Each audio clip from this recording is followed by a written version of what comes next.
Kumama Yahweh, kumama. Kumama Yahweh, kumama. Kumama Yahweh, kumama. Kumama Yahweh, kumama. Namaso ngai kumama. Yolinga kinga libosona komana moke.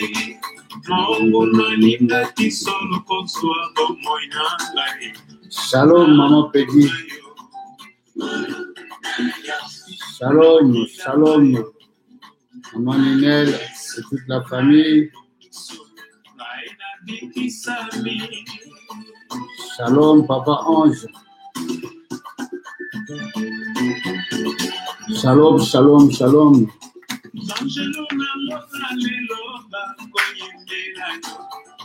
Shalom, shalom. Papa Ange.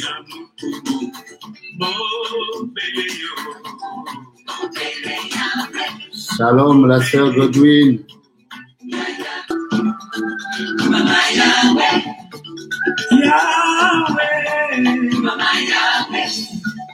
Yahweh, Mama Yahweh, Yahweh, Mama Yahweh, Mama Yahweh, Mama Yahweh. Shalom, tonton Brice. Shalom, tonton Eddy. Mama Yahweh,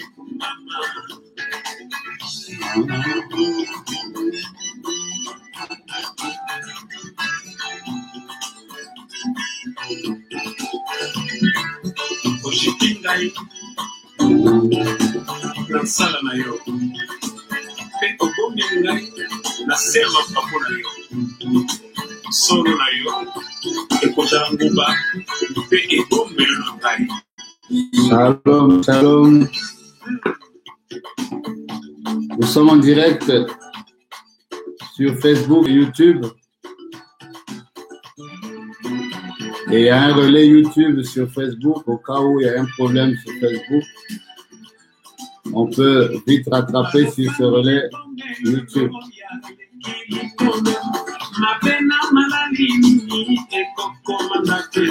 Madame Boussé, shalom, avec Papa Boussé.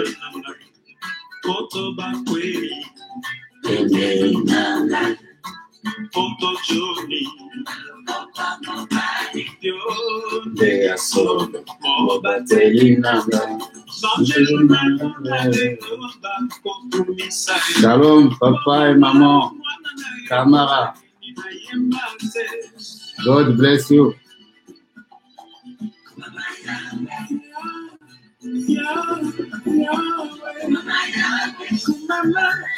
Shalom, l'homme de Dieu. Papa Freddy de Poitiers.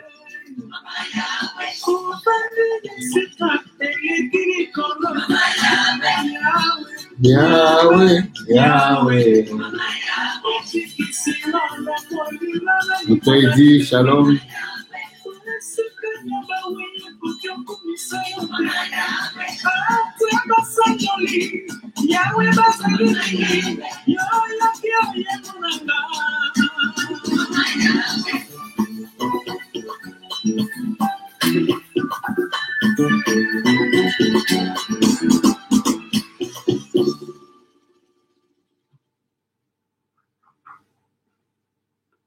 Shalom, shalom.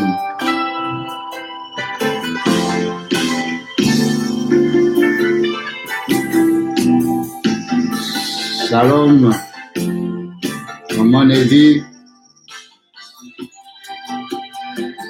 papa Edgar, shalom, la sœur Daisy, que Dieu vous bénisse.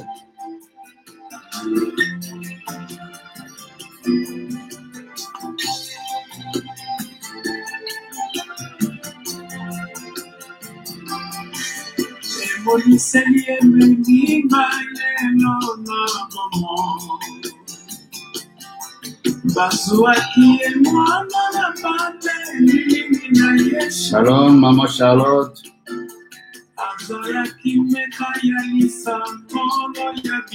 Shalom, Maman Christine. Papa Roger. Amen. Papa Freddy. Poitiers t'attend.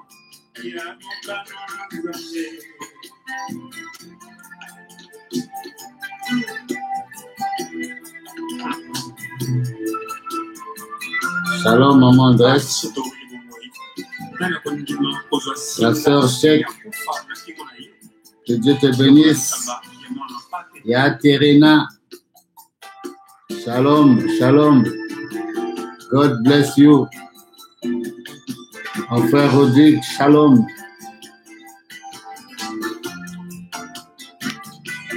Shalom. Monsieur Hugo Tanzambe, depuis Brazzaville. Oui, Papa Freddy, après le confinement.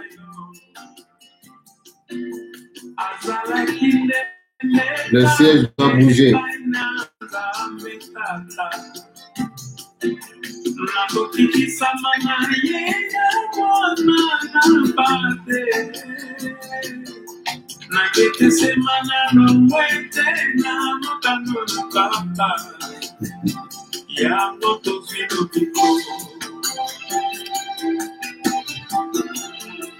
Papa John, je ne suis pas de la Sono. Mais prochainement, tu verras un titre en English. La sœur Kena vous l'a dit. Shalom.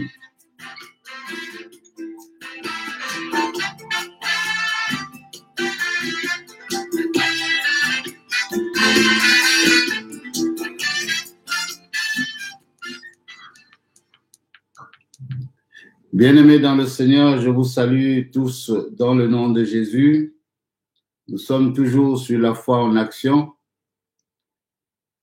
Que le Seigneur vous bénisse. Sois bénie, Maman Marie-Thérèse et toute la famille. Shalom à vous.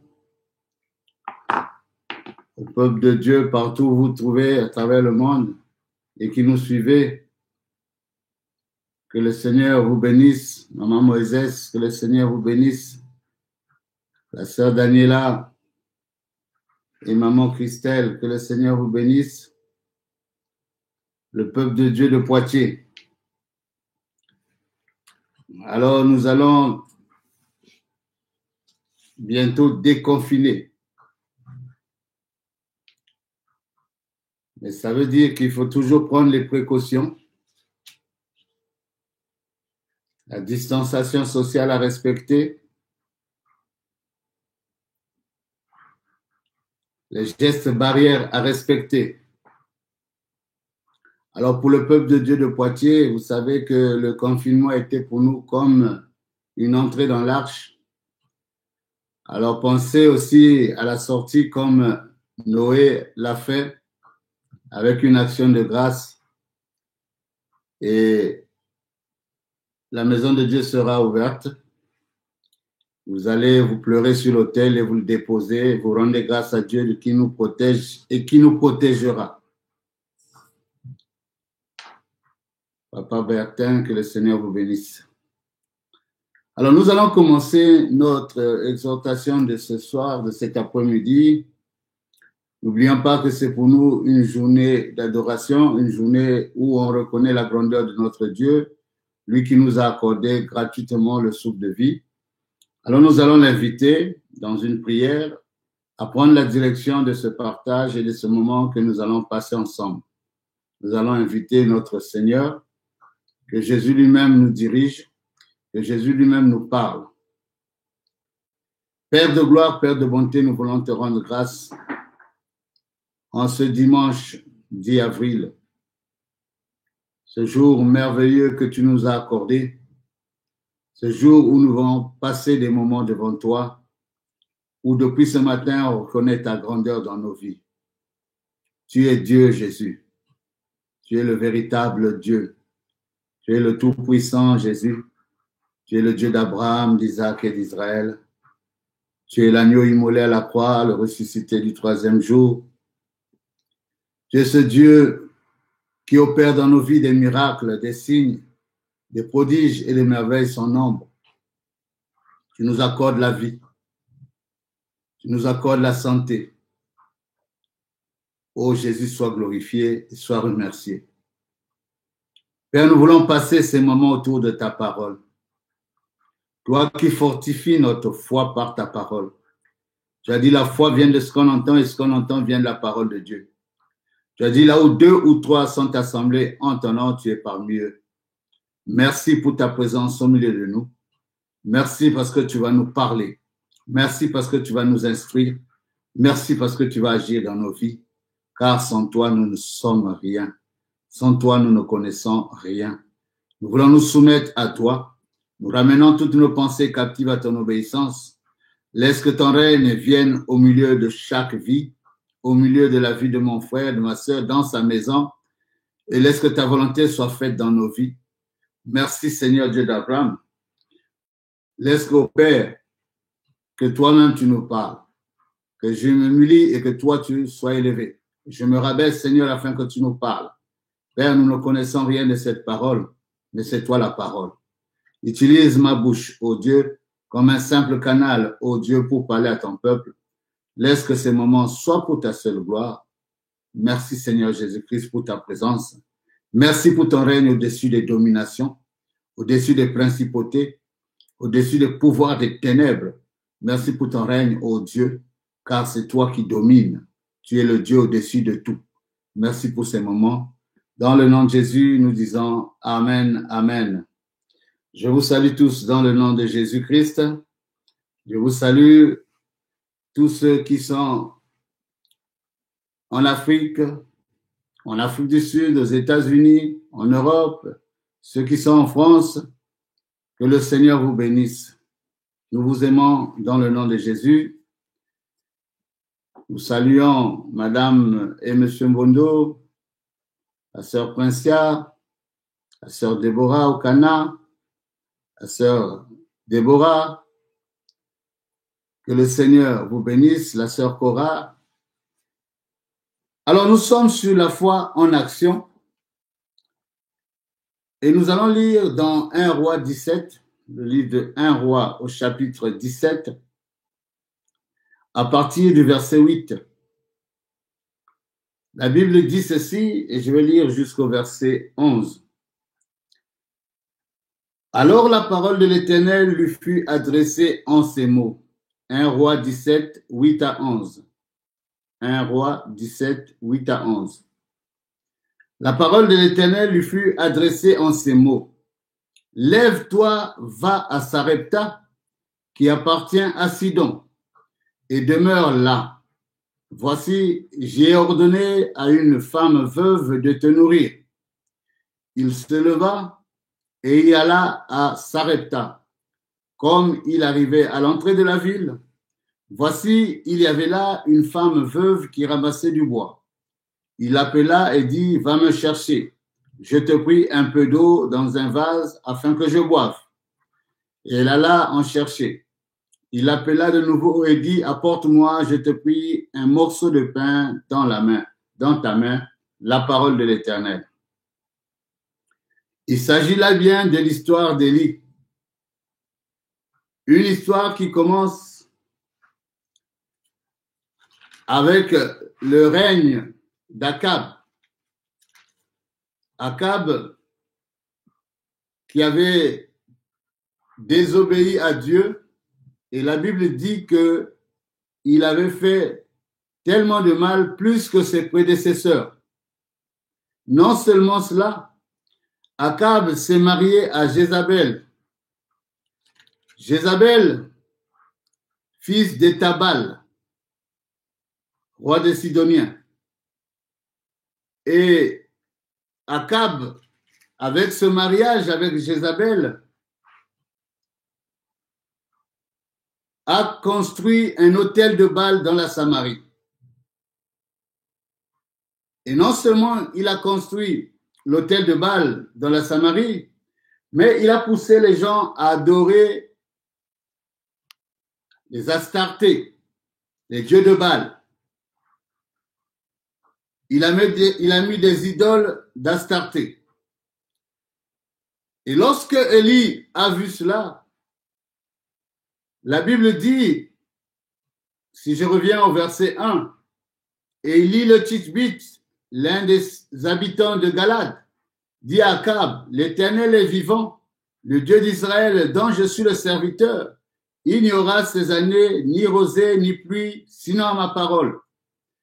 Élie va prendre une décision d'arrêter la pluie, d'arrêter l'eau sur la Samarie.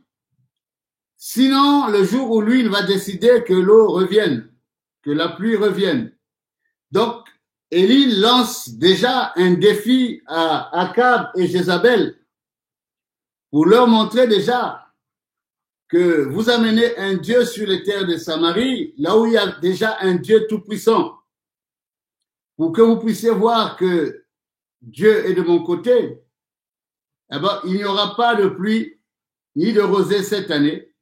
Sinon, quand Dieu a vu qu'Élie a lancé ce défi, Dieu voulait maintenant amener Élie dans une retraite spirituelle pour aller se préparer pour la suite des événements. Et Élie reçoit cette parole de Dieu, pars d'ici, dirige-toi vers l'Orient et cache-toi près du torrent de Kérit qui est en face du Jourdain. Élie devait se préparer parce que la riposte de Jézabel devait être forte. Alors Dieu lui dit, va te cacher vers le torrent de Kérit, vers l'Orient, en face du Jourdain. Tu boiras de l'eau du torrent et j'ai ordonné aux corbeaux de te nourrir là. Donc, Élie reçoit la parole. Comme toi et moi, nous recevons souvent la parole. Mais la différence entre Élie et nous, c'est qu'il a obéi. N'attends pas que Dieu te parle par une voix audible. Lorsque tu médites la Bible, lorsque tu lis les versets bibliques, c'est Dieu qui nous parle, bien-aimés. On a bien dit, au commencement était la parole, et la parole était avec Dieu, et la parole était Dieu. Donc, lorsque nous ouvrons la Bible, et lorsque nous méditons la parole, alors nous savons que c'est Dieu qui nous parle. Si bien que beaucoup le savent que c'est Dieu qui les parle. Pourquoi? Parce que parfois, lorsqu'on ouvre la Bible, on tombe même parfois dans des versets un peu durs. Eh bien, je vais te détruire parce que tu as péché, parce que tu as fait ceci. Souvent, on ferme la Bible. Ne fermons pas la Bible. Suivons les directives. Et là, Élie suit la parole de Dieu. Il va se cacher. Là où Dieu va le cacher, il y a de l'eau. Là où Dieu va le cacher, il a parlé au corbeau de le nourrir. Et pas de le nourrir n'importe comment. La Bible dit ceci. Tu boiras de l'eau du torrent. J'ai ordonné au corbeau de te nourrir là. Il partit et fit selon la parole de l'Éternel et il alla s'établir près du torrent de Kérit qui est en face du Jourdain.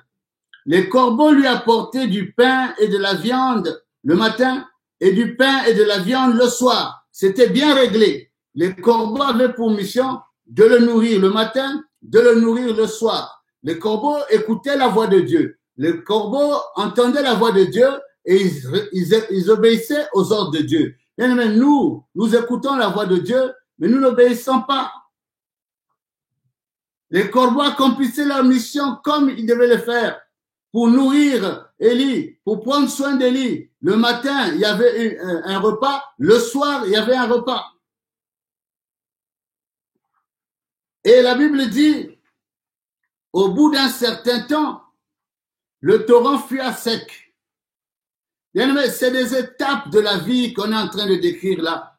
Il y a des moments de ta vie où tu ne vois rien. Il y a des moments de ta vie où rien ne marche. Il y a des moments de ta vie où le torrent est sec. Il y a des moments de ta vie où rien ne fonctionne, bien-aimé. C'est des moments qu'on doit passer. Mais ces moments-là ne veulent pas dire l'absence de Dieu. Ici, le torrent est sec. Le même Dieu qui lui a demandé d'aller auprès du torrent en face du Jourdain et qui a dit, je vais ordonner au corbeau de te nourrir. Mais lorsque le torrent était à sec, Dieu savait que comme il n'y a plus d'eau au torrent, les corbeaux aussi ne boiront plus l'eau. Et ils n'auront pas le courage d'aller donner la nourriture à Élie. Alors Dieu change de situation. Bien, nous devons comprendre, même si la situation est difficile, Dieu te sortira de là pour t'amener vers une nouvelle expérience. Ce que tu vis n'est qu'une expérience de la vie. Ce que tu vis n'est qu'une étape de la vie. Mais chaque étape de la vie nous fait grandir. Chaque étape de la vie nous fait avancer. Bien, mais nous devons comprendre cela. Ce que nous traversons dans la vie, c'est une étape avec Dieu. Et chaque étape de la vie nous fait grandir. Nous sommes dans l'école de Dieu. Bien, n'oublie pas qu'une fois que tu as donné ta vie à Jésus-Christ, tu es entré dans son école. Et dans son école, il y a des enseignements. Il y a des enseignements parfois difficiles. Il y a des enseignements faciles à capter. Mais c'est à nous de suivre les directives. C'est à nous de suivre selon la marche de l'Éternel. Et nous verrons que les voies vont se libérer. Bien-aimé, Dieu constate ici que le torrent est sec. Il est Dieu. Il pouvait faire sortir de l'eau à ce torrent. Il pouvait faire comme il avait dit à Moïse, prends la verge que je t'ai donnée, frappe le rocher et il en sortira de l'eau. Mais Dieu sait que c'est une étape où j'ai appris à Élie que je suis capable de pourvoir à tous tes besoins. Même dans le désert, même là où il n'y a pas d'eau, là où il n'y a pas de nourriture, je suis capable de te donner. Mais Dieu veut l'amener vers une autre étape. Si nous n'avançons pas dans les épreuves, nous ne sommes pas des chrétiens. Un chrétien, c'est celui qui doit avancer dans les épreuves. Il y a des moments où tout est clair, mais il y a des moments aussi où tout est flou. Mais au contraire, là où c'est flou, c'est là où c'est une opportunité. Là où ça ne marche pas, c'est qu'il y a une opportunité à saisir. Là où ça ne marche pas, c'est que Dieu veut m'enseigner quelque chose que je ne comprenais pas. Mais nous devons comprendre l'évolution de la marche avec Dieu. Là où j'ai un problème, Dieu veut m'enseigner quelque chose à partir de ce problème. Si je suis sérieux, si je m'applique, je vais découvrir quelque chose de nouveau. Alors ici, Élie a compris la parole, puisque la parole va sortir au verset 8. Alors la parole de l'Éternel lui fut adressée en ces mots. Lève-toi, va à Sarepta. Il pouvait dire aussi à Dieu, mais pourquoi je vais me lever? Tu es capable d'envoyer de l'eau ici. Tu as permis au corbeau de me nourrir. Tu peux continuer comme tu l'as fait. Non, la Bible dit, Élie se leva. La foi, c'est obéir à la parole de Dieu. La foi, c'est accepter la parole de Dieu comme vérité. C'est-à-dire, la foi, lorsque quelqu'un commence à s'appuyer sur la parole de Dieu, il s'appuie sur Dieu. Élie n'a pas hésité. La Bible dit, Élie se leva. Il dit, va à Sarepta, qui appartient à Sidon, et demeure là. Voici, j'y ai ordonné à une femme veuve de te nourrir. Bien-aimé, il y avait plusieurs femmes à Sidon, il y avait plusieurs femmes à Sarepta, mais Dieu a donné un ordre à une femme veuve, à une femme en difficulté normalement, à une femme qui, pour se battre, pour vivre, est obligée maintenant de se lever elle-même, aller chercher de la nourriture. Oh, Dieu a envoyé Élie auprès d'une veuve. Il n'a pas envoyé Élie auprès d'un homme riche, auprès d'un homme qui avait tous les moyens, mais Dieu a envoyé Élie auprès d'une veuve pour lui faire enseigner encore quelque chose de nouveau, pour qu'il apprenne des nouvelles dimensions avec Dieu. Bien-aimé, Dieu a choisi une veuve.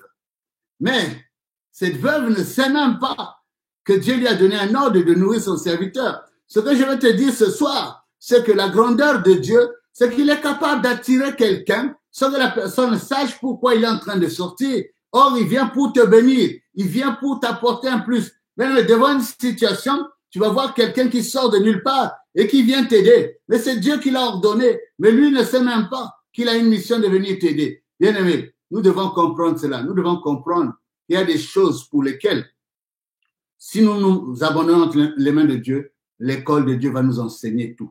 Alors ici, la Bible dit, il se leva. Il alla à Sarepta. Comme il arrivait à l'entrée de la ville, voici, il y avait une femme veuve qui ramassait du bois. Bien aimé, moi j'ai toujours dit ça, c'est l'accueil. Parce qu'on accueille toujours une personne à l'entrée. Et lorsqu'il arrive à l'entrée de la ville, Dieu a déplacé cette veuve d'aller ramasser le bois à l'entrée de la ville. Nous devons comprendre, les choses de Dieu, ce sont des choses spirituelles. Les choses de Dieu, ce ne sont pas nos pensées, ce ne sont pas nos réflexions. Les choses de Dieu, c'est que Dieu prend le relais de nos pensées. Il prend le relais de nos réflexions pour agir à sa manière, pour intervenir à sa manière. Et là, il a attiré cette femme. Il a attiré cette femme à aller vers Élie cette femme, on ne savait même pas si elle était veuve, mais il a tiré cette unique femme que Dieu avait déjà pointé du doigt depuis longtemps. Il avait dit, il y aura un moment où Élie aura des difficultés et il ira chez cette veuve. Mais la veuve ne savait pas. C'est ça l'appel de Dieu. Il y a un appel, comme on appelle, il y a ce qu'on appelle la vocation de Dieu, mais aussi cet appel informel où tu es déjà dans le champ de Dieu, mais tu ne sais pas que c'est Dieu qui t'a appelé. Cette femme ne sait pas encore que c'est Dieu qui l'a appelée. La Bible dit ceci. Il appela et dit, va me chercher, je te prie, un peu d'eau dans un vase afin que je boive. On voit bien que le problème premier d'Élie, c'était la soif. Puisqu'au torrent, il n'y avait plus d'eau, il a dû marcher pour arriver jusqu'à Sarepta. Alors la première chose qu'il demande, c'est un peu d'eau. J'aime le peuple ivoirien parce que ils ont compris ce principe-là. Lorsqu'on arrive dans une maison ivoirienne, on te propose d'abord de l'eau. C'est la meilleure manière d'accueillir quelqu'un pour qu'il se désaltère, pour qu'il prenne le temps de se relaxer. On te propose de l'eau. Maintenant, si tu veux boire autre chose, ça vient après.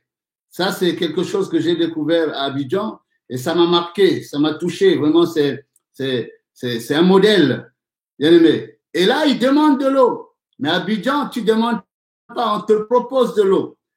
Alors, il demande de l'eau. Il dit, afin que je boive. Et là, en chercher. Il appela de nouveau et dit, apporte-moi, je te prie, un morceau de pain dans ta main. Mais lorsque nous voyons cette rencontre d'Élie et de cette veuve, c'est une rencontre exceptionnelle. Parce que Élie arrive, il ne salue pas cette veuve. Aussitôt, il lui demande de l'eau. C'est une femme obéissante. Elle va chercher de l'eau. Et quand elle arrive, il lui demande encore autre chose. Bien aimé, si tu n'es pas préparé par Dieu, tu vas mal réagir. Si tu n'es pas préparé par Dieu, tu vas commencer à raisonner. Si tu n'es pas préparé par Dieu, tu vas commencer à juger cet homme. C'est-à-dire, comment il arrive, il ne me salue pas et il me demande de l'eau. À peine je lui ai demandé de l'eau, il me demande encore du pain. Bien, mais quand on est préparé dans les choses de Dieu, on supporte tout. On est prêt à servir. On est prêt à aider les autres. Alors, cette femme avait les dispositions. On voit bien que c'est une femme veuve, mais cette femme, sûrement, son mari était heureux avec elle parce que c'est une femme obéissante, une femme soumise. Elle a accepté. La Bible dit ceci. Il appela de nouveau et dit, apporte-moi, je te prie, un morceau de pain dans ta main. Et elle répondit, l'Éternel, ton Dieu, est vivant. Elle commence par élever Dieu. Pourquoi elle commence par dire que Dieu est vivant? Parce que c'est Dieu qui a dit, j'ai parlé à une veuve. Et pour que Élie reconnaisse que c'est celle-là la veuve, parce qu'il pouvait avoir plusieurs veuves dans Sarepta. N'importe quelle veuve pouvait sortir. Mais celle qui est sortie a fait sortir un signe venant de Dieu. Il dit, l'Éternel, ton Dieu, est vivant. Il dit ceci, l'Éternel, ton Dieu, est vivant. Après, elle dit maintenant sa situation. Elle dit, je n'ai rien de cuit. Je n'ai qu'une poignée de farine dans un pot et un peu d'huile dans une cruche. Et ceux qui ont suivi un peu tout ce qu'on a partagé sur la foi en action, je vous ai dit que Dieu commence toujours à faire avec ce qu'on a.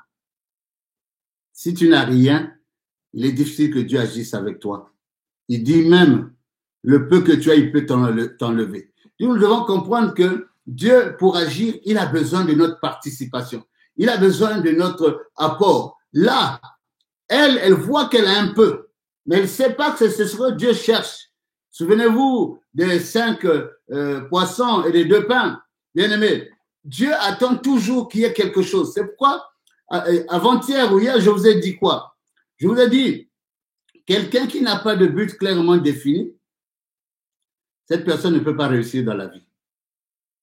Quelqu'un qui n'a pas un plan détaillé pour chercher comment réussir dans la vie, il ne va pas réussir dans la vie. Et je vous ai ajouté que la vie ne peut pas donner à quelqu'un ce qu'il ne veut pas. La vie peut donner à quelqu'un que ce qu'il cherche. Nous devons comprendre que les principes que je suis en train d'enseigner, ce sont des principes clairs et vrais. C'est-à-dire que quand j'ai un objectif, il faut que je commence à réfléchir comment je vais atteindre. Mais après, tu verras comment Dieu va prendre le relais. Il va ouvrir des portes, il va ouvrir des opportunités et tu finiras par atteindre ton objectif.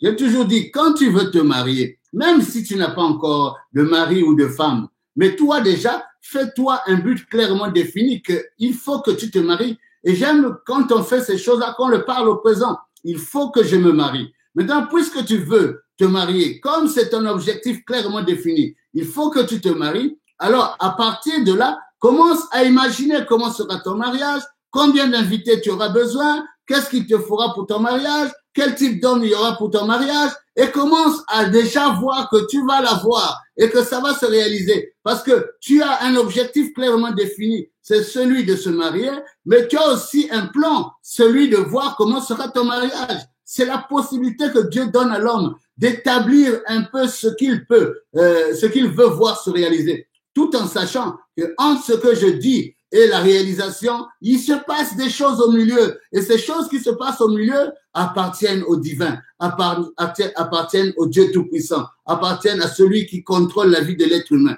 Mais à partir du moment où il voit que tu as déjà quelque chose en toi, Dieu intervient. Cette femme ne savait pas que ce qu'elle était en train de décrire là, c'est la clé de la solution pour elle et son fils. Alors, elle commence à donner un peu les éléments. Ce qu'elle dit est vrai, mais elle ne sait pas que c'est sur la base de ce que tu as que Dieu va agir. C'est pourquoi j'avais dit que ne cherchons pas les solutions à nos vies à l'extérieur.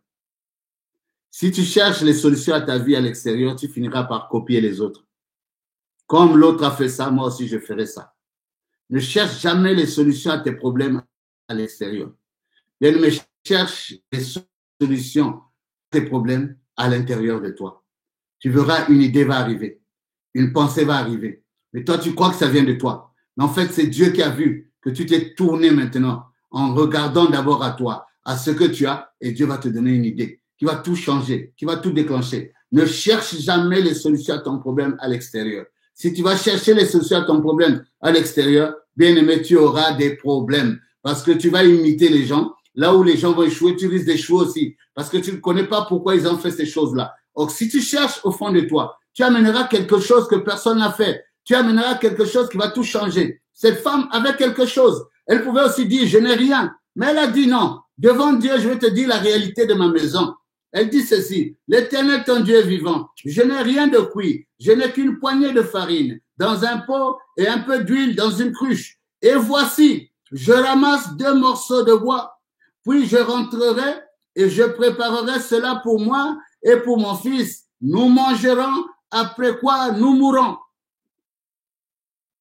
Donc, elle montre à Élie que oui, regarde la réalité de ma maison. En fait, elle veut dire à Élie, je suis en difficulté. Normalement, la nourriture que j'ai à la maison, ce n'est pas une nourriture pour diviser avec d'autres personnes. C'est une nourriture juste pour moi et mon fils. Et même cette nourriture-là, je ne sais pas le lendemain comment je vais manger. Et je préfère dire seulement que moi et mon fils, lorsque nous allons manger, après nous mourrons. Elle parle bien au présent. Nous mourrons. Je vais mourir. Tu mourras. Il mourra. Donc, elle est en train de confier sa vie à la mort. Elle-même, elle dit que après quoi nous mourrons.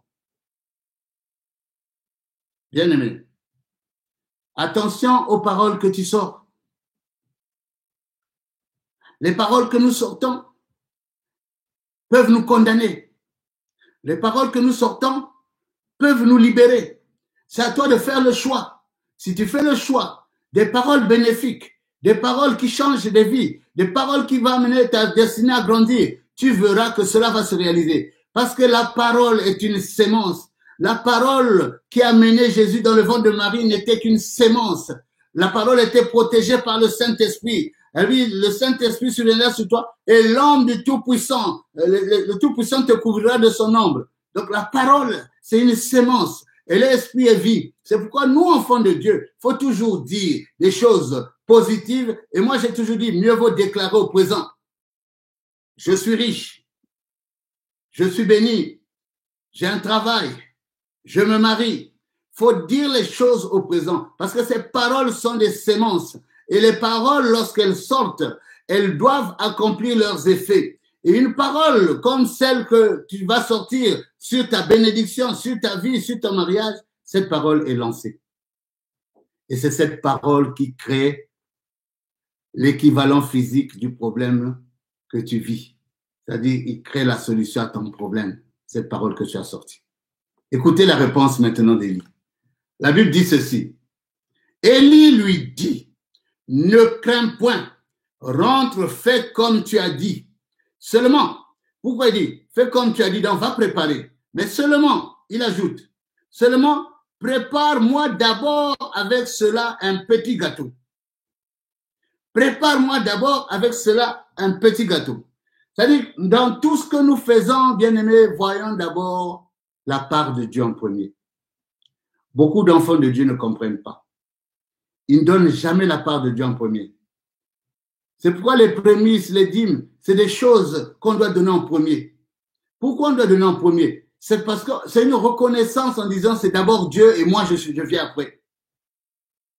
Ici, en fait, Élie est en train de lui dire, occupe-toi d'abord de l'homme de Dieu. Mais en fait, il veut dire seulement, occupe-toi d'abord de ce que Dieu veut. Puisque c'est Dieu qui m'a envoyé chez toi pour me nourrir. Il lui dit pas ça, hein, mais c'est la pensée en fait. C'est pour vous montrer que, en fait, occupe-toi d'abord de la mission de Dieu. D'abord ce qui concerne Dieu. C'est pourquoi Jésus, lorsqu'il est arrivé, il a dit, cherchez premièrement le royaume des cieux. Et le reste vous sera donné par-dessus tout. Beaucoup de gens, même la dîme, ils n'enlèvent pas. Il se dit, je donnerai le mois prochain. Après, tu deviens quelqu'un qui vole Dieu. Il faut mettre les intérêts de Dieu en premier. Tu prends soin de ta maison. Oui, mais est-ce que tu as pris soin de la maison de Dieu? Cette femme, on change sa manière de voir les choses. Sa manière de voir les choses, c'est d'abord elle et son fils. Mais l'homme de Dieu qui est là lui dit non, non, ne vois pas d'abord comme ça. Vois d'abord Dieu et le reste tu feras pour toi et ton fils. C'est un langage difficile. Hein? C'est un langage dur pour une femme qui a perdu son mari. C'est un langage dur pour une femme qui a un seul enfant à élever. Sûrement cet enfant était très jeune. C'est pourquoi elle était obligée de sortir elle-même aller chercher la nourriture et le bois. Donc c'est un langage dur à accepter. Souvent les choses de Dieu, c'est des choses parfois dures. Mais si on l'accepte, on voit la main de Dieu, on voit la bénédiction de Dieu. Pour elle, c'est un langage dur. Prépare d'abord à moi et après tu feras pour toi et ton fils. Donc, elle pouvait dire, mais comment cet homme-là, lui, il est âgé, il peut supporter au moins la faim. Mais mon fils, il est jeune. Comment il va supporter cela? Non, il veut l'enseigner. Élie veut enseigner la manière de voir de cette femme. La vision de cette femme, c'est une vision d'autosuffisance, une vision d'autosuicide. Parce qu'elle se dit, si ça ne marche pas, après on n'aura plus rien, on va mourir. Donc pour elle, c'est d'abord son fils et elle. Élie change cette vision. Je dis à quelqu'un, change cette vision des choses. Mais tu vois toi-même ce qui est arrivé avec cette épidémie. Il y a beaucoup de choses que tu voulais faire toi-même, mais tu n'as pas pu faire. Il y a beaucoup de situations comme on allait faire, on n'a pas pu faire. Il y avait des projets qu'on avait pu mettre en place, on n'a pas pu les accomplir. Maintenant, on comprend que dans le confinement, on commence à donner la part à Dieu d'abord. On commence à chercher la prière, on commence à chercher le spirituel. Et les gens ont constaté que des Bibles ont été vendues, surtout en Suède, partout, des Bibles ont été vendues parce qu'on revient au commencement, d'abord Dieu. Et là, la Bible dit ceci. Ne crains point, rentre comme tu as dit, seulement prépare d'abord avec cela un petit gâteau et tu me l'apporteras. Tu en feras ensuite pour toi et pour ton fils. Bien-aimé, c'est quand même dur parce que elle dit qu'elle a une poignée de farine. Et dans le calcul, dans sa tête, c'est que cette poignée de farine ne peut servir qu'à 2 personnes. Comme on voit souvent dans les supermarchés, tu veux acheter de la viande, on dit c'est pour 4 personnes, 5 personnes. Oui, donc elle avait déjà calculé que ça, c'est juste pour moi et mon fils. Après quoi nous mourrons. Si c'était beaucoup, elle allait dire, je prépare un peu aujourd'hui et je garde le reste pour demain. Donc, elle savait que c'était petit. Mais le raisonnement d'Élie, c'est le raisonnement de quelqu'un qui a la foi. Élie voit déjà que le peu qu'elle a est déjà la base. Le peu qu'elle détient, c'est déjà la force. Qu'as-tu à la main, bien-aimé? Qu'est-ce que tu peux envisager demain? Quel est l'objectif de ta vie? Quel est le but clairement défini? Élie savait que le but, c'était d'aller être nourri chez une veuve. C'était ça le but. C'est Dieu qui lui a dit. Mais toi, quel était ton but? Dieu lui a dit que va, j'ai ordonné à une veuve de te nourrir. Il n'a même pas cherché à savoir si cette femme était veuve. Il n'a pas encore posé la question. Mais c'est lorsque la femme va dire, lorsque je rentrerai, je préparerai pour moi et mon fils. Après quoi? nous mourrons. Elle n'a pas cité son mari. Et là, il a compris qu'on a affaire à une veuve. Mais la première chose, il a changé son raisonnement. Bien, mais nous devons changer notre raisonnement. Nous, si nous sommes réellement des enfants de Dieu, change ton raisonnement, change ton langage, ta manière de voir les choses. Vois les choses en positif, vois les choses en grandeur, vois que tu seras grand. Je vous ai parlé de beaucoup d'exemples qui montrent que si on change le raisonnement, notre manière de voir la vie, nous allons réussir, bien-aimés. La clé de la vie, tu la détiens. Dieu a mis en toi, j'ai insisté, un esprit. Il a dit, je mettrai en vous un esprit et vous vivrez. Vous croyez que vivre, c'est quoi? C'est seulement respirer. Vivre, c'est faire ce qu'on est capable de faire lorsqu'on a l'esprit à l'intérieur de nous. Vivre, c'est ça. Expérimenter, c'est la grâce que Dieu nous a donnée. Le même esprit qu'il nous a donné. Il dit, je mettrai en vous un esprit. Il a dit que un homme a sa ressemblance. Un homme comme lui a son image. Alors, la ressemblance de Dieu, c'est l'esprit qu'il a mis en nous. C'est l'esprit. Et cet esprit, il a mis pour que nous puissions déjà gagner beaucoup de choses. Parfois, tu dis tu n'as rien, mais tu as l'esprit de Dieu avec toi. Tu as une partie de Dieu avec toi. C'est déjà la richesse. Appuie-toi sur ce que Dieu t'a donné et tu verras que les portes vont s'ouvrir. C'est pourquoi je dis, un homme est ce qu'il pense. C'est-à-dire, si tu ne penses pas du bien, tu seras dans le mal. Mais si tu penses le bien, tu verras que ta vie produira le bien. Un homme est ce qu'il pense. Un penseur a ajouté, nous sommes le fruit de nos pensées. C'est-à-dire, nous sommes le fruit de ce qu'on pense. Qu'est-ce que tu penses? Si tu penses toujours au découragement, tu es abattu, tu ne connais rien, pour moi, je ne sais rien, je ne sais rien faire, c'est toi qui es en train de bâtir cette vie de toi. Un homme est le fruit de ses pensées. Si tu commences à penser que j'ai un Dieu qui est vivant, un Dieu qui va m'accompagner, un Dieu qui ne m'abandonnera pas, ce Dieu va être avec moi, si tu commences à mettre la présence de Dieu dans tout ce que tu fais, tu verras que tes pensées sont tellement tournées vers Dieu que Dieu ne peut pas t'abandonner. Dieu va créer ce que tu veux. C'est pourquoi j'ai dit aux gens, imagine ce que tu veux être. Réfléchis à ce que tu vas être. Pense à ce que tu vas être. Dieu va t'amener vers cette destinée. Bien, mais écoute très bien. La Bible dit, car ainsi parle l'Éternel, le Dieu d'Israël. La farine qui est dans le pot ne manquera point, et l'huile qui est dans la cruche ne diminuera point, jusqu'au jour où l'Éternel fera tomber de la pluie sur la face du sol. Écoute bien maintenant. Élie sait que ce qu'il a demandé à cette femme est difficile. Élie sait que ce qu'il a demandé à cette femme, ce n'est pas des choses qu'on peut accepter. Mais il faut changer son raisonnement. Puisqu'il fallait changer son raisonnement, il fallait s'appuyer sur la parole. Et il dit maintenant, puisque tu as parlé de l'Éternel, mon Dieu, écoute ce que l'Éternel, mon Dieu, me demande de te dire. Dis, l'Éternel, ainsi parle l'Éternel, le Dieu d'Israël. La farine qui est dans le pot ne manquera point, et l'huile qui est dans la cruche ne diminuera point, jusqu'au jour où l'Éternel fera tomber la pluie sur la face du sol. C'est ce qu'on nous demande, bien-aimés. Crois en la parole. J'insiste. Vous savez, ce thème sur la foi en action, c'est beaucoup d'entre vous qui avez demandé qu'on continue cela. Mais le secret, c'est seulement la parole. Nous verrons plusieurs exemples sur la foi en action. Mais vous devez comprendre que le secret, c'est la parole. La parole qu'Élie a sortie, cette femme pouvait rejeter cette parole. Mais cette parole, la femme va l'accepter. Et elle sait bien que la parole qui sort, c'est le contraire de ce qu'elle a réellement. C'est souvent ça qui nous amène au doute. C'est-à-dire la parole qui dit, tu seras béni. Lorsque tu vois que tu n'es pas béni, tu raisonnes. Ne raisonne pas. Accepte cela. C'est comme moi, j'ai toujours, ceux qui me connaissent, quand je crois des enfants de Dieu, même au téléphone, je finis toujours que Dieu te bénisse. Parce que je sais que cette parole va s'accomplir dans sa vie. Je sais que la parole est esprit et vie. Je le sais. Je l'accepte. Bien-aimé, finis toujours, même tes enfants, bénis-les. Ne dis pas de mauvaises choses aux enfants. Faut toujours, moi je dis, vous êtes des grands, vous êtes des génies. Le Seigneur a mis en vous quelque chose. Faut libérer les paroles. Ces paroles qui vont permettre que les enfants puissent s'épanouir, puissent croître. Vous allez voir que ce que vous dites va se réaliser. Et là, Élie utilise une seule solution. Et c'est la seule solution. Cette solution qui n'échoue jamais. Cette solution qui est capable de changer toute situation. Cette solution, c'est la parole. Il dit ainsi, parle l'Éternel. La farine qui est dans le pot ne manquera pas. Et l'huile aussi ne manquera pas. Jusqu'au jour où la pluie va encore tomber. Maintenant, regardez la réponse de cette femme. Oui. Elle alla et fit selon la parole d'Élie.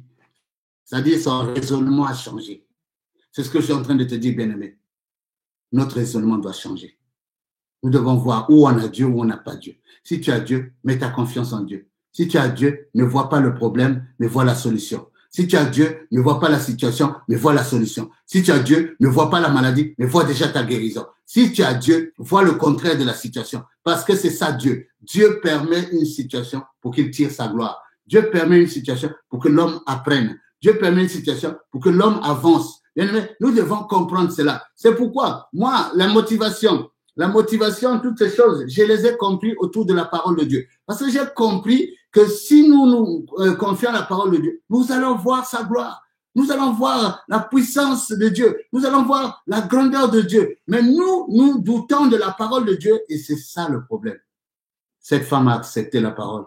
Mais pourtant, la réalité physique ne lui montrait le contraire. Un peu de farine et un peu d'huile. C'était ça la réalité physique. Mais elle a accepté la parole de foi. Elle a cru que dans sa maison, l'huile ne manquera pas. Dans sa maison, la farine ne manquera pas jusqu'à ce que la pluie tombe. Elle a accepté cette parole. Bien aimé, lorsqu'on accepte une parole, une image se crée dans notre vie. Lorsqu'elle a accepté cette parole, elle a commencé à voir déjà sa maison pleine de farine. Lorsqu'elle a accepté cette parole, elle a commencé à voir sa maison pleine d'huile. Elle a accepté maintenant que c'est possible. La parole crée en nous des images. La parole crée en nous l'espoir. La parole crée en nous la foi. La parole nous amène à croire maintenant à la suite. Lorsque quelqu'un a fait asseoir la parole, lorsqu'il ne doute plus, c'est des personnes qui font des exploits. C'est des personnes qui opèrent des grands signes, des miracles, des prodiges.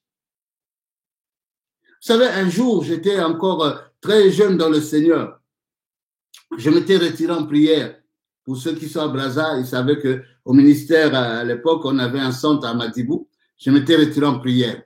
Je voulais prier pour avoir un peu les directives par rapport à mon avenir. J'étais tellement en prière que je commençais à croire en la parole. Le matin, je lisais la parole. Mais j'ai commencé d'abord par lire la parole à fond. J'ai commencé à lire. Et un jour, pendant que j'étais dans cette retraite spirituelle, une maman arrive. Elle me dit, mais Papa Goffel, je ne sais pas, mais moi j'ai mal à la dent, mais c'est vraiment grave. J'ai dit, ma maman, c'est grave, comment? Appelle un dentiste. Moi, je suis venu pour prier, je ne suis pas venu pour ça. Mais elle croyait, elle savait que si je prie pour elle, elle sera guérie. Mais moi, je ne suis pas là-bas. Je dis, maman, pardon, va prendre les médicaments, ça va se calmer. Elle revient, elle me dit, Papa Goffel, je ne viens pas comme ça. J'ai cru dans mon cœur que si tu pries pour moi, je serai guéri, le mal de dents va s'arrêter. Mais pourquoi tu ne veux pas prier pour moi? Alors là, j'ai compris qu'elle sait ce qu'elle veut. Et ce n'est pas moi. J'ai dit à Dieu. Vous savez, ce jour-là, je veux vous avouer, ce jour-là, j'ai fait une prière négligée. C'est-à-dire, j'ai dit seulement, Seigneur, guéris sa dent. Seigneur, guéris sa dent. Parce que moi, j'étais concentré pour ma méditation. Mais ce qui s'est passé, elle n'a même pas fait 3 pas. Elle me dit, mais papa, tu as vu pourquoi je t'ai dit de prier pour moi? Regarde, le mal s'est arrêté. Même moi, je t'ai étonné. Elle a cru, c'est pas moi, c'est elle qui a cru. Et c'est ce qu'on nous demande. C'est-à-dire, tu dois croire que ce que tu as lu est vrai. Moi, quand on dit la parole s'est faite chair, ça veut dire Jésus-Christ qui était parole a pris un corps charnel. Ça veut dire que ce que je cherche peut prendre aussi un corps charnel. Si je cherche un mariage, mon mariage va s'habiller et va devenir cher. Si je cherche un travail, le travail va s'habiller et va devenir cher. J'aurai mon travail. Si je cherche, tout ce que je cherche dans le spirituel va finir par devenir cher. Et c'est la vérité. Il n'y a rien d'autre, c'est ça la parole. Je crois en l'invisible, l'invisible doit devenir physique. Je crois au spirituel, ça va se transformer dans le charnel et les gens vont voir. C'est ça la parole. Crois à ton mariage, tu vas voir ton mariage. Crois à ton travail, tu vas voir comment tu vas avoir un bon travail. Crois à ce que tu cherches et un objectif, et un but. Tu vas voir comment cela va s'accomplir. La Bible dit ici, la farine qui était dans le pot ne manquait pas. Écoutez bien. Elle alla et elle fit selon la parole d'Élie. Et pendant longtemps, elle eut de quoi manger. Elle et sa famille, aussi bien qu'Élie. Donc, Élie était chez elle, alors il ne manquait plus rien. Et qu'est-ce qui s'est passé? La parole s'est faite chair. La parole d'Élie s'est transformée en farine. La parole qu'Élie a sortie s'est transformée en huile. C'est pourquoi il ne manqua de rien. C'est pourquoi, lorsque même tu es en difficulté financière, dis j'ai de l'argent. Moi, j'ai de l'argent. L'argent est là.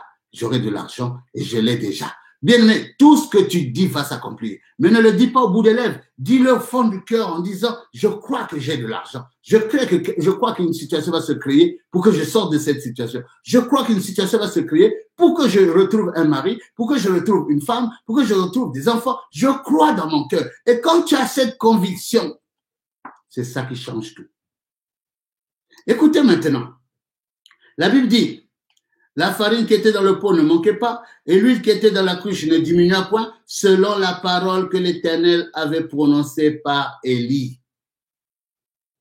Après ces choses, le fils de la femme, maîtresse de la maison, devint malade, et sa maladie fut si violente qu'il ne resta plus en elle en lui de respiration. Cette femme dit alors à Élie, qu'y a-t-il entre moi et toi, l'homme de Dieu? Es-tu venu chez moi pour rappeler le souvenir de mon iniquité, pour faire mourir mon fils?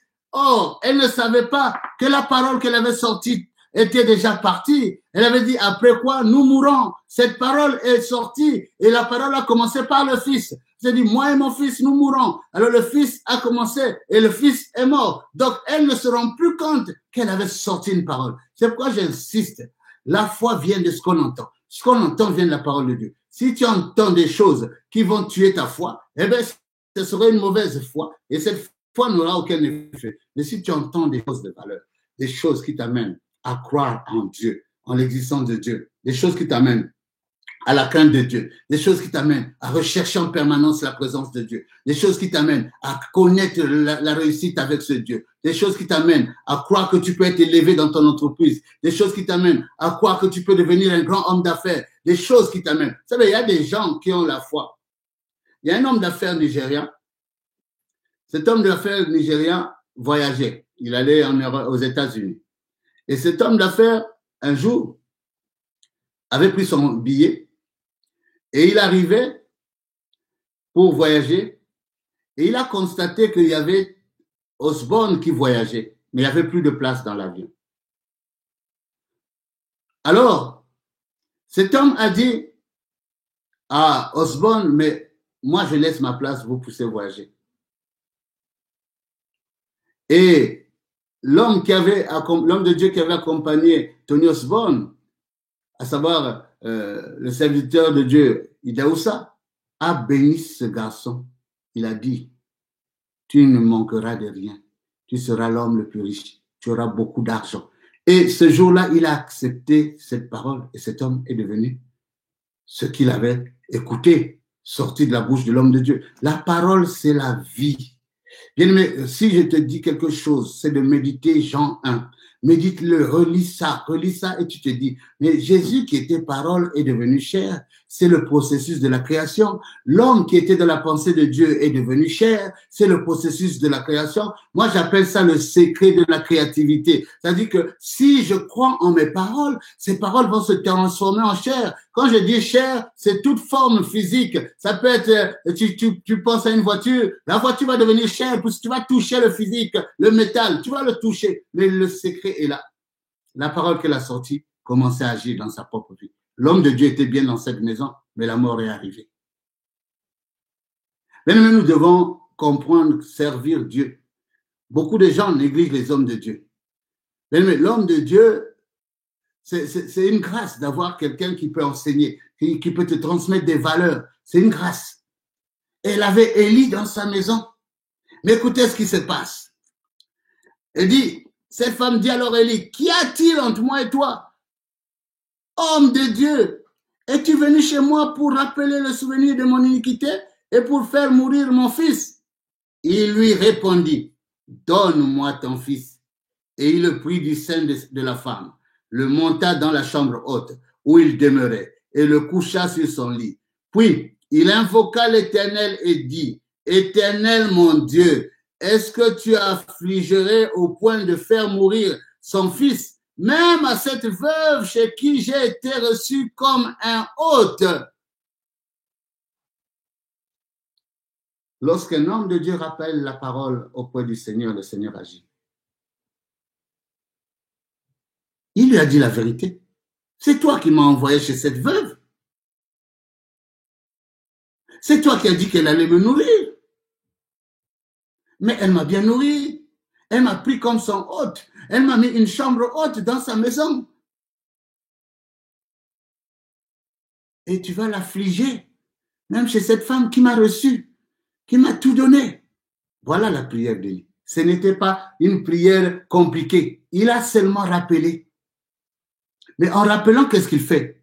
Il rappelle les paroles que Dieu lui avait dit au commencement. Dieu lui a dit, j'ai ordonné à une femme veuve de te nourrir. C'était pas pour aller voir la mort. Dans ce que Dieu avait sorti, il n'y avait pas le mot de mort dedans. Il n'a pas dit, j'ai ordonné à une femme veuve de te nourrir et son fils mourra, elle aussi elle mourra. Non, Dieu n'a pas dit ça. Donc Élie sait que cette partie-là ne vient pas de lui et ne vient pas de Dieu, mais il rappelle à Dieu. Cette partie venait de cette femme qui a accepté la mort à cause de la réalité que lui donnait la vie, à cause des difficultés, à cause du manque d'eau, du manque de nourriture. C'est cette parole qui est sortie. Beaucoup de gens sortent des paroles contre eux-mêmes. Bien aimé, tu dois renoncer à ces paroles. Tu dois demander pardon à Dieu. Tu dois renoncer à toutes les paroles que tu t'es dites depuis ta jeunesse. Tu vas renoncer à ça. Donc, quand tu restes seul dans ta chambre, essaie de revoir tout ce que tu disais contre ta propre vie. Renonce à ça. Et maintenant, déclare des paroles d'espoir. Déclare des paroles. Bâtis-toi un objectif, un but à atteindre. Et commence à mettre un plan. Comme je vous ai dit, le plan, c'est pas difficile. Je vous ai dit, quelqu'un qui n'est pas marié, il va seulement commencer à écrire. Dans mon mariage, je veux 200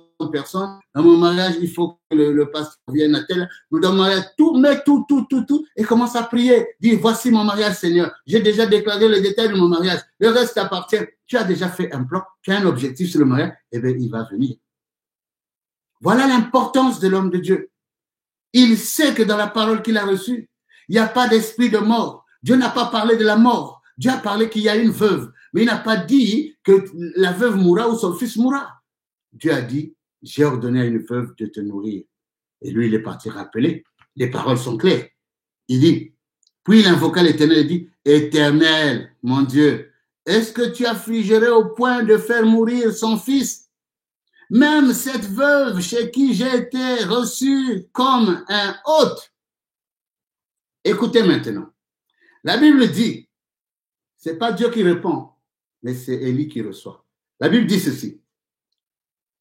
Et Élie s'étendit 3 fois sur l'enfant, invoqua l'Éternel et dit, Éternel mon Dieu, je t'en prie que l'âme de cet enfant revienne au-dedans de lui. Bon, maintenant, quel est ce Dieu qui va refuser à son serviteur qui lui a rappelé en fait que c'est toi qui m'as envoyé chez cette veuve pour qu'elle me nourrisse? Quel est ce Dieu qui va refuser la prière d'un tel homme? Souvenez-vous de la prière d'Ézéchias, bien-aimé. Il a dit, ah non, Seigneur, souviens-toi de tout ce que j'ai fait pour toi. Il faut faire du bien dans l'œuvre de Dieu. Faut te donner pour servir Dieu. Faut soutenir les hommes de Dieu. Il faut comprendre que lorsque tu fais des choses, tu es en train de mettre des dettes sur les hommes de Dieu. Tu es en train de mettre des dettes sur Dieu pour dire, oh Seigneur, regarde ce que tes enfants ont fait dans ta maison. Regarde cet hôtel, regarde ce piano, regarde ceci, regarde cela, Seigneur. Tu ne peux pas permettre. Dieu va écouter. Il s'est étendu et il a parlé à Dieu. Écoutez la réponse maintenant. La Bible dit, l'Éternel écouta la voix d'Élie. C'est fort, bien-aimé. Éternel écouta la voix d'Élie. Mais écoutez bien, bien-aimé. Cette femme avait reçu, soi-disant, des directives de Dieu pour nourrir la veuve. Dieu pouvait écouter les pleurs de cette femme devant la mort de son fils. Mais non, la Bible dit Dieu écouta la voix d'Élie. Nous devons comprendre les choses. C'est bien Dieu qui a ordonné à une femme veuve de nourrir Élie, mais ce même Dieu n'a pas écouté les cris, les pleurs de cette femme qui était déjà veuve, les cris, les pleurs de cette femme qui venait de perdre son fils, mais elle a écouté la voix de son serviteur qui a rappelé le bien de cette femme. La foi en action. Et je crois que pendant ces enseignements sur la foi en action, Dieu va accompagner les gens vers des grandes victoires. Dieu va élever des gens comme il n'y en a pas. Dieu va bénir des vies d'une telle manière parce que tu auras cru en la parole. Tu auras accepté cette parole. Mais je te dis, fais partie des gens qui résistent à la vie, des gens qui connaissent maintenant ce Dieu, des gens qui sont capables d'affronter l'adversité, des gens qui sont capables d'affronter les difficultés, des gens qui sont capables de contourner les situations. Bien-aimé, j'ai lu un bon livre aussi qui m'avait encore motivé. Il dit, l'obstacle est le chemin. Ce qui est obstacle sur ta vie finira par devenir le chemin. Ce qui est obstacle dans ta vie finira par devenir le chemin. Nous devons comprendre l'obstacle qui était là, c'était la mort pour cette femme. Mais l'obstacle qui était là, c'était pour que cette femme voie la grandeur de ce Dieu qu'elle a élevé devant Élie. Ce Dieu devait répondre à la prière d'Élie pour qu'elle voie qu'Élie n'est pas venu pour apporter la mort, mais Élie est venu pour apporter la vie. On termine, bien-aimé. L'Éternel écouta la voix d'Élie, et l'âme de l'enfant revint au-dedans de lui, et il fut rendu à la vie. Élie prit l'enfant, le descendit de la chambre haute dans la maison, et le donna à sa mère. Et Élie dit, vois, ton fils est vivant. Écoute-moi bien, bien-aimé. Vois maintenant avec tes yeux que ton mariage est là. Vois maintenant avec tes yeux que tu as trouvé un bon travail. Vois maintenant avec tes yeux que ta santé est là. Vois maintenant avec tes yeux.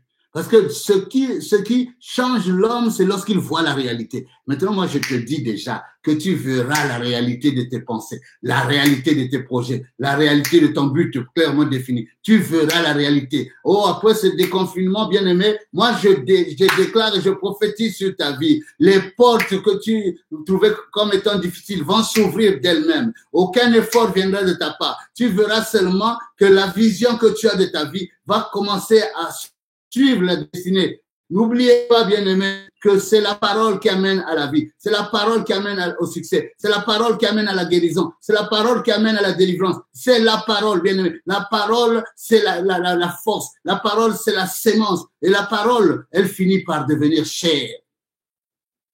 Elle finit par devenir chair. C'est la parole. Ici, il n'y a eu que l'échange de paroles. Une parole pour changer le raisonnement de la femme, une parole pour changer la vision de la femme. Et moi, je dis, la foi en action va changer ta vision des choses. Moi, je te dis, dès aujourd'hui, le problème que tu trouvais comme difficile, le problème que tu trouvais comme étant impossible, vois maintenant la solution. Vois maintenant. Et c'est simple de voir une solution. Si mon problème, c'est la maladie, je vois déjà que je suis guéri. Je vois déjà comment je suis en train de glorifier Dieu dans la santé du corps, de l'âme et de l'esprit. Si mon problème, c'est un problème matériel, je vois déjà que j'ai ce matériel. Je vous ai donné comme exemple seulement l'imprimante lorsqu'elle est utilisée sous forme Wi-Fi. Et bien, lorsqu'on tape sur l'ordinateur et qu'on imprime, on ne voit rien avec nos yeux physiques. Mais lorsque l'imprimante répond là-bas, on réalise que ce qu'on a imprimé commence à sortir. Ces choses sont des mécanismes de créativité divins. Avec Dieu aussi, c'est ça. Ce que je demande, c'est partir à l'impression. Ce que je demande, l'imprimante va le sortir. Et notre imprimante à nous, bien-aimés, c'est notre Dieu tout-puissant. Il n'a jamais échoué lorsqu'un homme s'est levé pour sauver sa destinée. Il n'a jamais échoué lorsqu'un homme s'est levé pour changer la situation qu'il vit. Bien-aimés, pour ce dimanche, que le Seigneur vous bénisse. Que le Seigneur vous accorde toutes ses grâces. Je vais prier pour vous. Je veux que là où tu es, tu réalises maintenant que tout est possible. Je veux que là où tu es, tu comprennes que Dieu est capable d'agir dans nos vies. Mais je veux que là où tu es, que tu réalises que rien n'est maintenant impossible à tes yeux. Crois seulement et tu verras la gloire de Dieu. Alors je vais prier pour toi, pour que le Seigneur, Dieu Tout-Puissant, fasse dans ta vie ce que ton cœur désire. Pendant que je vais prier pour toi, toi vois déjà la solution à ton problème dans ta tête. Commence à voir déjà qu'au sortir du confinement, les choses sont en train de s'améliorer. Commence à voir déjà des grandes choses dans ta vie. Pendant que je vais prier, le Seigneur lui-même, qui est l'imprimante céleste, va imprimer le résultat que tu cherches. Et tu seras capable d'adorer Dieu comme nous avons appris à le faire, l'élever, le glorifier en esprit et en vérité. Pourquoi en esprit et en vérité? Parce que ce que j'ai demandé, je l'ai vu clairement. Et je dis oui, Seigneur, je n'avais pas ça avant. Maintenant, je peux t'élever parce que je l'ai. Crois seulement et tu verras la gloire de Dieu. Nous allons prier. Seigneur Dieu d'Abraham, d'Isaac et d'Israël, tu as dit dans ta parole, au commencement était la parole. Et la parole était Dieu. Et la parole était avec Dieu. Toutes choses ont été faites par elle.